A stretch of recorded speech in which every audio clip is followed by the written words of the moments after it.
Saya bacakan perkataan Syekh Abdul Muhsin Al-Qasim, ya.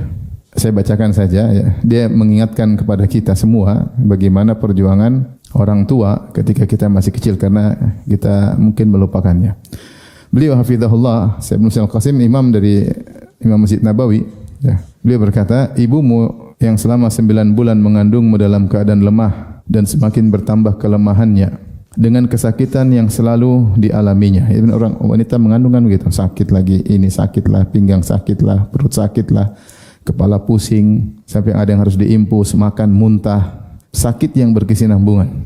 Semakin engkau tumbuh, maka semakin terasa berat yang dirasakannya. Ya, semakin bayi besar, semakin berat dia rasakan dan semakin lemah tubuhnya. Kemudian tatkala akan melahirkanmu, ia mempertaruhkan nyawanya dengan sakit yang luar biasa. Dan banyak kita tahu wanita meninggal karena apa? Melahirkan. Ya, banyak sekali. Antara dia mempertaruhkan nyawanya untuk bisa melahirkan kita. Ia melihat kematian di hadapannya, namun ia tetap tegar demi engkau, agar engkau bisa keluar dengan selamat. Ya, bagaimana sulitnya, bagaimana beratnya, tapi dia tegar. Yang penting anaknya bisa keluar dengan selamat. Tatkala engkau lahir dan berada di sisinya, maka hilanglah semua rasa sakit itu. Hilanglah semua rasa sakit itu. Ia memandangmu dengan penuh kasih sayang. Ia meletakkan segala harapannya kepadamu. Kemudian ia bersegera sibuk mengurusmu siang dan malam dengan sebaik-baiknya di pangkuannya. Dalam kondisi lemah, dalam kondisi capek, dalam kondisi letih, itu semua dia lupakan. Hilang dengan kebahagiaan ketika melihat engkau muncul di atas muka bumi ini. Maka dia pun meletakkan ribuan harapan ketika memandangmu. Ya. Kemudian ia bersegera sibuk mengurusmu siang dan malam dengan sebaik-baiknya di pangkuannya. Makananmu adalah susunya. Ya. Makan dari mana? Dari susunya ibu. Rumahmu adalah pangkuannya. Engkau tinggal di pangkuannya dengan nyaman. Rumah yang sangat nyaman. Ya. Kendaraanmu adalah kedua tangannya. Ia rela untuk lapar demi mengenyangkanmu. Ia rela untuk tidak tidur demi menidurkanmu.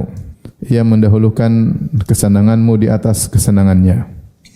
Ia sangat sayang kepadamu, sangat mengasihimu. Saya rasa demikian semua ibu pada anak-anaknya. Ini bisa kita tahu setelah kita punya istri. Lihat bagaimana istri kita begitu perhatian kepada anak kita. Anak kita udah nangis, saya ya, mungkin antum tidak ya. Nangis saya tidur, istri saya yang ngurus. Saya tidur aja deh. Tapi istri enggak bisa tidur. Ibunya enggak bisa tidur. Digendong. Kemudian kata Syekh hafizahullah taala, ingatlah bagaimana masa kecilmu. Ini semua kita sudah lupakan ya, tapi Syekh berusaha mengingatkan. Engkau menganggapnya adalah segalanya jika ia berada di sisimu. Nah, kita masih kecil, kita enggak kenal namanya tauhid, enggak kenal namanya yang penting ada mama, selesai urusan. Engkau menganggapnya adalah segalanya jika ia berada di sisimu. Jika ia tidak berada di sisimu, maka hanya ialah yang engkau panggil-panggil namanya ya. Kalau ada masalah, umi, mama ya. Engkau tidak akan tenang dan berhenti dari tangismu hingga engkau melihatnya. Nah, akan seperti itu gitu kan. Kalau belum lihat uminya, dia tidak akan berhenti nangis. Dia akan nangis terus sampai melihat uminya. Jika mendapati hal yang engkau tidak sukai, maka engkau segera melaporkan kepadanya. Ada apa-apa, mak, ini gini mak, itu mak, lapor. Pokoknya mama adalah segalanya. Dan engkau minta pertolongan darinya. Engkau menganggap seluruh kebaikan berada padanya.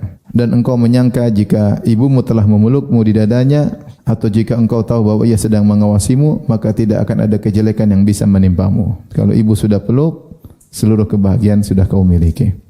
Kalau ibu mengawasimu, tidak akan ada yang berani ganggu kamu. Semua adalah ibu. Ini masih kecil seperti anak. Hatinya selalu sibuk memikirkanmu. Ibu selalu memikirkan anaknya. Ia menjadikan Rabbmu sebagai penjagamu dan pemeliharaanmu. Ia merasakan bahwasanya engkau adalah belahan jiwanya.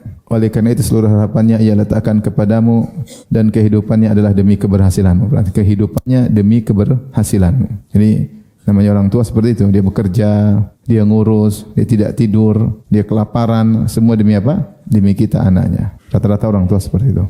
Baik, adapun ayahmu, ia bekerja dan berusaha dengan susah payah karenamu, ia mencegahmu dari kesulitan hidup sebisa mungkin. Berulang-ulang ia pergi jauh demi menafkahimu. Ia keluar di pagi hari dan kembali di petang hari demi engkau ya. Ini mungkin kita anggap sederhana padahal tidak sederhana. Ya, kita sekarang ayah kita rasakan bagaimana kita kerja pagi, pulang sore, pulang malam demi untuk membahagiakan apa? Anak-anak.